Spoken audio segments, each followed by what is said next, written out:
Eastern Daylight Time. Low tide at 12:30.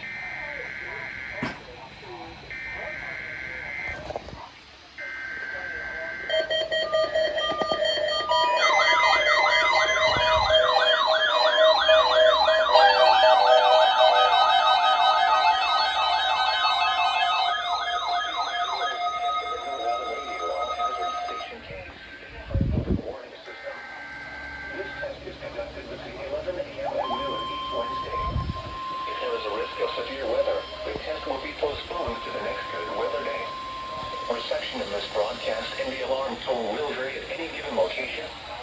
This alarm tone will be activated for hazardous watches and warnings for the following counties: Beaufort, Bryan, Norfolk, Chatham, Effingham, Jasper. If there is a risk of severe weather, the test will be postponed to the next good weather day. Weather Radio All Hazard Station KEC85 by the National Weather Service Office in Charleston, South Carolina.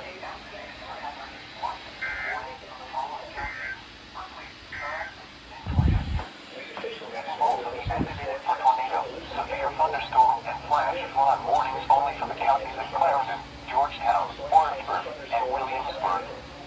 This concludes the weekly test of the NOAA Weather Radio All Hazard Station KHB29 by the National Weather Service Office in Charleston, South Carolina.